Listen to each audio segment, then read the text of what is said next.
안녕하세요, XRP 팩토리입니다. 오늘도 계속해서 XRPD 관련된 내용들을 다뤄볼 건데요. 일단은 오늘은 전체적인 진행 방향이 XRPD 관련된 팩트를 몇 가지 다루고, 그 팩트를 통해 XRPD 사용이 되기 위해 무엇이 필요한지를 함께 짚어볼 거예요. 그래서 바로 시작하도록 하겠습니다. 오늘은 두 가지 팩트 자료를 좀 참고하려고 하는데요. 하나는 커런시스 다이렉트가 제공한 이 기사, 지금 화면에 보이시는 거하고, 그 다음에 5월 10일쯤에 그 XRPD 데모를 하고 나서 데이비드 슈왈츠가 아니죠. 스낵맨이 이제 공개한 트랜잭션 아이디를 통해서 실제 이제 XRPD 데모 때 사용된 그 트랜잭션을 보고 XRPD가 어떻게 작동하는지 살펴볼 거고요. 그리고 그것을 통해서 XRPD 작동을 위해 필요한 것들이 몇 가지가 확인이 돼요. 그래서 그거를 좀 함께 알아보고자 합니다. 그래서 지금부터 시작할게요. 일단 보이시는 요 기사는 여기도 적혀 있을 텐데 게임 체인저라고 적혀 있을 텐데,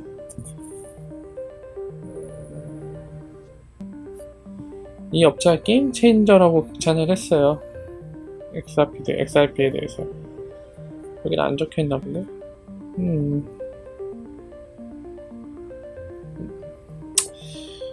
여기 적혀 있네요. 게임 체인저. 극찬을 했죠. 파일럿 테스트 끝내고 나서 결과를 보고. XRP 사용 게임 체인저다. 물론 이제 정확히 말하면 그냥 게임 체인저라기 하기보다는 이제 게임 체인저인 증거, 그러니까 뭔가를 더 확인하고 싶다 이런 내용인데, 아무튼 그렇습니다. 이게 중요한 건 아니고요. 보시면은 이런 내용 파일럿 테스트 결과를 얘기하면서 또 하나 언급한 게 있어요. XRPD 작동 방식을 얘네가 설명을 했어요. 그걸 같이 볼게요. 두 번째 장인데 보이시죠? XRPD를 금융기관 Financial Institution 커넥트 연결한대요. 다이렉트로. Exchange 거래소 말하는 거죠. 어디에 있는 거래소? 샌더, 그리고 리시버 받는 쪽, 컨트리 국가. 그러니까 받는 쪽과, 예를 들면 예를 들게요. USA에서 멕시코 송금이에요. 뭐라고 쓸까? 그냥 이렇게 쓸까? 달러로 써야겠네요. 그러면 받는 쪽과 보낸 쪽, 금융기관이 이 양쪽에 있는 거래소, 여기는 어차피 이따가 스낵맨이 알려준 그 데모 트래픽 있잖아요. 트랜잭션, 그거 보고서는 얘기할 거라 그 상황에 맞춰서 적을게요. 여기는 필수예요. 연결한대요. 다이렉트로 서로 간에. 그래서 여기 뒤에 보시면은 보낸다고 합니다. 다이렉트로 이렇게 XRP를 보내겠죠. 이거 설명하고 있어요. 그리고 금융기관은 얘네들이랑 연결하고. 금융 대충 그림이 그려진 김에 좀 더 설명을 할게요. 보면은 여기서 알 수 있는 거는 이 발송을 하는, 송금을 하는 쪽과 받는 수취인 쪽에 각 국가에 거래소가 있어야 돼요. 1번 거래소 있어야 된다. 물론 XRP를 취급하는 거래소가 있어야 돼요. 그리고 단순히 이것만으로는 안 돼요. 왜냐면은 입출금이 지연이 돼야 돼요. 어떤 거에 대해서? 이 XRP에 대해서. 보세요. XRP 보내잖아요. 여기는 이 거래소들이 XRP 레저상에 계정이 있고, 그 계정에 있는 XRP를 보낸다는 거거든요. 페이먼트로. 입출금이 돼야 돼요. 이게 가능해야 돼요. 최소 조건으로. 그리고 이 부분, 각 국가 간의 금융 연결하는 이 부분은 거래소에서 해당 국가에 피아츠를 지원해야 돼요. 법정화폐를. 그러니까 이거 바꿔낼 거 아니에요. 그죠? 이렇게 전달이 돼야 이 해당 금융국가들 전달하겠죠. 실제 받는 사람한테. 기업이 될 수도 있고 사람이 될 수도 있겠고. 그렇죠? 네, 이걸 알 수가 있습니다. 이렇게 통째로 지울게요. 자, 두 번째 자료는 두 번째 자료 볼게요. 두 번째 자료는 아까 얘기한 스낵맨이 올린 요거 엑스라피드 데모 이후에 트랜잭션 아이디 올렸어요. 아예.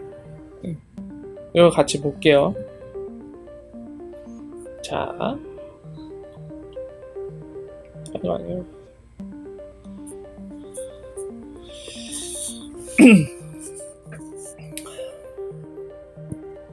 자, 요겁니다. 그냥 요약으로 보죠. 보면은 트랜잭션은 그냥 페이먼트예요. 이거 나중에 제가 설명드리겠지만은 페이먼트 종류 중에 그게 있어요.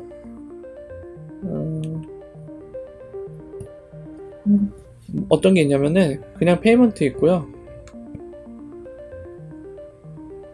종류가 여러 가지지만 크로스 보더 페이먼트가 있습니다. 요거 좀 신경 써야 돼요. 왜냐면은 얘 자체가 뭐냐면은 리플 네트워크에 있는 게이트웨이 게이트웨이 예를 들면 EX 게이트 허브 있죠? 게이트 허브 게이트웨이는 XRP를 제외한 다른 모든 화폐에 대해서 이슈가 가능해요. 그러니까 신용 발행이 가능해요. 근데 XRP는 안 돼요. 절대로. 이건 허용하지 않고 있어요. XRP 레저 상에서. 얘는 실물이 있어야 되고, 실물이라고 하면 오해가 있을 수도 있는데, 그러니까 신용을 담보로 발행을 못해요. 얘는 돼요. 다른 모든 화폐는. 근데 이 아까 말한 크로스보더 페이먼트랑 무슨 상관이냐면은 무슨 관련이 있냐면 얘는 하나 이상의 이슈잉 저거 이렇게 발행한 요 이슈 커런시 이거 막 움직이네. 커런시를 다른 걸로 바꿀 때 쓰는 페이먼트예요. 바꿀 때. 그러면은 사실 이 내용만 봐서는 얘하고 똑같죠. 그렇죠? 실제로 얘 개발자 센터 가서 보면은 그걸 해줘요. 중간에 XRP를 써줘요. 좀 바꿔낼 때 가장 저렴한 거를 구간을 찾아서 해주는데 이때 들어가는 스킬이 그거예요. 여러분들 많이 언급해서 들어보셨던 오토 브릿징이 여기 들어가는 거예요. 오토 브릿징 많은 분들이 올려주셨을 거예요. 정확한 내용에 대해서는 올려진 적이 없는데 오늘 이 기회를 통해 말씀드립니다. 요거 크로스보더 페이먼트 할 때 오토 브릿징 요 스킬이 들어갑니다. 아까 얘기했듯이 뭐 예를 들면 USD 미국 달러가 뭐 비트코인으로 바꾸고 싶다. 그래서 크로스보더 페이먼트를 쓰면은 게이트를 통해서 이 거래가 일어나는데 이때 중간에 XRP를 써줘요. 어떤 스킬? 알고리즘이 오토 브릿지. 제일 저렴하게 바꾸기 위해서 요거를 써준단 말이에요. 내용만 봐선 엑스라피드와 동일합니다. 근데 중요한 거는 여러분 지금 이 보이시죠? 그냥 페이먼트 트랜잭션이에요. 크로스보더 페이먼트가 아니라. 그게 중요합니다. 그래서 이거에 대해서 공식적인 오피셜 자료가 없기 때문에 뭐라고 더 말씀드리긴 어려운데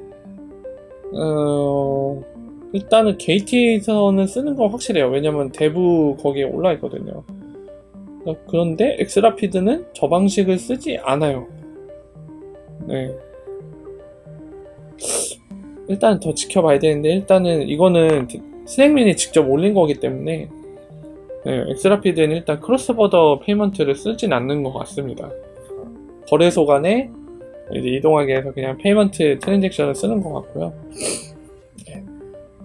나중에 크로스보더 페이먼트는 따로 올려드릴게요. 오토브릿지랑은 패스파인딩이랑은 약간 비스무리한 개념이긴 하지만 다릅니다. 서로 용도와 그 스케일 자체가 달라요. 오토브릿지는 지금 얘기한 것처럼 크로스보더 페이먼트 안에서 가장 저렴한 경로를 찾기에 쓰는 거고, 제가 자꾸 말씀드린 패스파인딩은 약간 큰 그림에서요. 커다란 숲에서 그림을 보면서 제가 많이 설명드렸죠. 이런 은행 간의 송금이 일어날 때 그 중간에 유동성 공급 중에 제일 저렴하고 빠른 걸 찾기 위한 게 패스파인딩이에요. 그 차이점이 있는 걸 명확히 아셔야 됩니다. 그래서 지금까지 확인된 정보로 우리 잠깐 정리를 해볼까요? 팩트죠. 팩트를 통해 정리를 하면 1번, 엑스라피드 쓰이려면은 그 송금 보내는 쪽과 샌더와 보내는 쪽, 받는 쪽, XRP 거래소가 있어야 돼요. XRP 취급하는 거래소 있어야 돼요. 두 번째, 그 거래소는 XRP 입출금이 돼야 돼요. 이유는 설명 안 해도 아시겠죠? 거래소끼리 요거를 보내서 빨리 받는 쪽으로 넘기는 거니까. 그리고 그 넘어간 걸 해당 국가의 피아트, 그러니까 법정화폐로 바꿔내는 거죠. 피아트로. 그러니까 이게 지원이 돼야 돼요. 그래서 여담으로 얘기하지만 SBI VC 아직 제가 알기로는 이거 XRP 입출금 아직까지도 지원 안 한 걸로 알고 있거든요. 이놈들이 진짜 일을 안 하는지, 이거 도대체 언제 지원하려고. 이게 최저 조건인데 엑스라피드 쓰려면 정신 나갔죠. 빨리 하길 바랍니다. 네. 자, 3번 3번 뭐가 있을까요? 일단 여기까지 정리를 해도 다음에 얘기할 때 더 얘기할 수 있을 것 같네요. 자, 이렇습니다. 그래서 그러니까 뭐 중국을 예를 들까요? 중국? 우리 중국 예를 들자. 이 위의 사실로 중국을 예를 들어봅시다. 중국은 페이먼트 도로는 닦아놨습니다. 우리 스낵맨이 올려줬죠. 엑스커런트 지도상에 중국이 색칠이 돼 있어요. 그 파트너는 이미 공식적으로 올해 1월부터 리안리안페이가 엑스커런트로 참여한다. 리플렛 멤버로 돼 있습니다. 그러면 세틀먼트가 문제인데, 세틀먼트 문제죠. 자 그럼 세틀먼트 해야 되죠? 그러면 중국 쪽에서 엑스라피드 받으려면 거래소가 있어야 돼요. 엑스라피드 취급하는. 있나요? 저 이거는 잘 몰라서. 중국에서 금지해서 다 해외 밖으로 돌고 뭐 한다는데 모르겠어요. 이런 중화된 거래소는 있는지 모르겠는데, 확실한 거는 게이트웨이 형태로 만들어진 거래소는 있어요. 분산화 거래소. 심지어 분산화 거래소예요. 제가 오늘 얘기 나온 김에 보여드릴게요. 알고 계신 분들도 있을 텐데 아마 대부분이 모르셨을 거예요. 옛날부터 있었어요. 그 얘기 나온 김에 말씀을 드리겠습니다. 분산화 거래소예요. 심지어 한두 개도 아니고. 누군지 직감이 오세요? 제가 계속 얘기하고 있는데 지금 눈치 채셨으면 되게 눈치 빠르신 분들이에요. 여기 보이시죠? 얘네들이에요. 얘랑 리플폭스랑 리플 차이나도 있죠. 어디 갔니? 여기 있다. 리플 차이나. 얘랑 가장 항상 양이 많은, 얘는 그냥 계정 주소만 써있잖아요. RPT 어쩌저쩌고. 얘네는 제가 따로 확인을 해봤어요. 퀴안인가? 이름 퀴안인가 그래요. 되게 특이하죠? QK인가? QK.com인가? QK. 여기 있네. 얘네요, 얘네. 어떻게 알았냐? 얘네 계정 주소 보고 알았어요. 얘네 게이트인데 보이시죠? 이거 거래하는 거. 이쪽 QK 나있고, 이거 어디있지? 이게 게이트웨이라 되게 까다로워요. 얘네한테 거래하려면은 계정 만들고 이 게이트웨이를 트러스트 라인으로 넣어야 돼요. 분산화 거래소가 장점만 있는 건 아니에요. 단점도 있었죠. 나중에 설명드릴 기회가 있을지 모르겠는데 그렇습니다. 설명을 드릴게요. 나중에 기회가 되면. 일단 오늘 이 내용이니까 보이시죠? 이거 지금 본인들 게이트웨이를 트러스트 라인으로 집어넣는 거 설명하는 거예요. 이 주소 잘 보세요. 요거 BMH7으로 끝나죠. RPT로 시작해서 지들이 게이트웨이라고 적어놨네. 자, 보시겠습니다. 여기 주소 보이시죠? 똑같죠? 얘네예요. 얘네는 지금 XRP 거래를 지원합니다. 분산화 거래소로서. 그리고 동시에 리플 게이트웨이이기도 해요. 얘네 통해서 가능은 한데 모르겠어요. 그 이상은 이제 얘기할 수 없는 게 뭐 해당 국가의 금융 정책상 얘네가 아무리 그거를 이제 XRP를 받을 수 있어도 이거를 또 이제 엔화로 바꿔야 되잖아요. 엔화가 아니지. 중국 화폐 이름 뭐죠? 갑자기 생각이 안 나네. 네, 아무튼 중국 화폐로 바꿔야 되는데 만약 은행권에서 금융권에서 안 바꿔주려고 하면 답이 없겠죠. 그게 지원이 돼야 되는데 그러니까 이 정도까지는 팩트로 명확하게 알 수 있어요. 그 뒤는 이제 뭐 근거, 사실과 팩트를 기반으로 또는 근거로 예측을 한다던가 아니면 정황상 이제 가능성이 높은 걸 유추해낼 수 있을 뿐이지 그 이상은 하긴 힘들죠. 네. 그래서 이제 이런 것들 통해서 한번 중국 시장을 이제 적용해서 말씀을 드려봤고 그래서 앞으로 주목해야 될 소식들이 뭐냐 말씀드리자면은 1번 주목해야 될 사실들 거래소 새로 생길 때 XRP 상장하는 거래소 생길 때 국가가 어딘지 봐야 돼요. 어디 국가인지. 그리고 법정화폐 쌍은 뭘로 만드는지 중요하죠. 쌍은 뭘로 만드는지. 그리고 그 국가가 이제 엑스커런트나 엑스커런트 뚫렸는지 봐야 돼요. 엑스커런트로 연결된 국가인지 이런 것들을 보면은 이걸 통해서 XRP에 관련된 거를 그러니까 진행 상황을 좀 유추해 볼 수가 있죠. 요거 다른 소식들과 종합해 갖고 팩트랑 그래 거래소 이거 잘 봐야 되고요. 그리고 자 아까 설명드렸다시피 페이먼트예요. 국가 간에 넘어가는 페이먼트. 그 볼륨들은 어디에 증가가 반영되냐면 여기에요. 요거.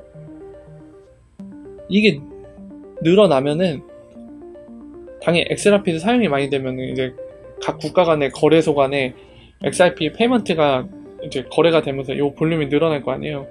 이 볼륨으로도 알 수 있는데 문제는 뭐냐면 에스크로 물량이 풀려서 이동할 때도 이게 늘어나고요. 그리고 각 거래소도 지금 현존하는 거래소들 암호화폐 거래소들이 지갑을 하나만 갖고 있는 게 아니에요. 여러 개 갖고 있는데 그 지갑 간에 이동만 해도 요거는 올라가요. 왜냐하면 그것 또한 XRP 레저상에서 페이먼트가 이제 트랜잭션이 처리된 거기 때문에. 그래서 요것만으로는 확실히 알기 어렵습니다. 그래도 또 참고할 수 있는 지표가 있죠. 트랜잭션이 많이 일어난다는 건 어느 수치가 또 늘어날까요? 바로 여러분이 지금 보고 계시는 요놈 TPS 요것도 늘어나게 돼 있죠. 왜냐하면 페이먼트 트랜잭션이 많아지면 요거 숫자도 늘어날 테니까 숫자가 막 올라가겠죠. 이걸로도 참고가 가능합니다. 오늘은 여기까지 좀 함께 확인했고 그러니까 첫 번째 오늘 내용들 잠깐 정리해 볼게요. 점점 가실수록 어려워지실 거예요. 최대한 쉽게 좀 이야기 쉽게 설명을 드리려고 노력은 하고 있지만 아무래도 한계가 있는지라 점점 내용은 어려워질 수도 있습니다. 그래서 어려우시면은 항상 물어보세요. 답변을 드릴게요. 그래서 오늘 내용 정리를 하자면 첫 번째 엑스라피드 관련된 그 커런시스 다이렉트의 공식 보도자료와 그리고 스낵맨이 얘기해준 그 트랜잭션 아이디를 보면서 우리가 알 수 있는 거는 엑스라피드 사용할 때 거래소 간의 XRP 거래가 일어난다는 거, 그러니까 페이먼트로 트랜잭션이 발생한다는 걸 알 수 있고, 그걸 통해서 우리가 또 알 수 있는 거는 그러면 엑스라피드가 각 국가 내 쓰이려면은 해당 국가 간에 XRP를 취급하는 거래소 있어야 되고, 당연히 그리고 XRP 페이먼트가 트랜잭션 처리되려면 그 거래소들은 XRP 레저랑 연결돼서 XRP 입출금이 지원이 돼야 돼요. 반드시 최소 조건으로. 그래야 XRP도 쓸 수 있으니까. 그죠? 그렇죠? 그래서 우리가 주목해야 될 뉴스들은 어느 국가, 엑스커런트가 이미 열려있는 국가에 XRP를 취급하는 거래소, 그리고 XRP 입출금이 지원되고, 그리고 해당 국가의 법정 앞에 쌍이 되는 거래소가 생기는지 잘 봐야 돼요. 왜냐면 이것 또한 최저 조건이기 때문에 XRP를 쓰려면. 그리고 우리가 XRP가 이제 지금까지 확인된 걸로 봤을 때 XRP 사용에 대한 그런 통계 지표, 객관적으로 확인할 수 있는 거는 두 가지가 있다고 했죠. 뭐죠? 바로 아까 보여드린 XRP 레저의 페이먼트 볼륨과, 그리고 지금 화면에서 보시는 TPS 숫자가 올라가겠죠. 페이먼트 트랜잭션이 늘어날 테니까 XRP도 많이 쓸수록. 그렇죠? 오늘까지 내용은 이렇게 정리를 해봤습니다. 좀 아까 말씀드렸다시피 어려운 부분이 있거나 좀 약간 도움이 필요한 부분들은 언제나 이제 댓글로 질문을 주시고요. 여담으로 말씀드리면 핸드폰 번호 알려주셔갖고 통화하자는 분이 계신데 제가 굉장히 쑥스럽습니다. 쑥쑥. 그리고 남자랑 통화하고 싶지 않아요. 물론 결혼한 몸이라 여자랑도 통화 안 합니다. 네. 네, 언제든지 이제 통화는 그렇지만 언제든지 이제 블로그라던가 그런 걸 통해서는 답변 드릴 테니까요. 거기 통해서 질문을 주시면 네, 안내 드리겠습니다. 지금까지 XRP 팩토리였습니다. 다음에 더 좋은 내용과 소식으로 찾아뵙겠습니다. 오늘도 좋은 하루 되세요.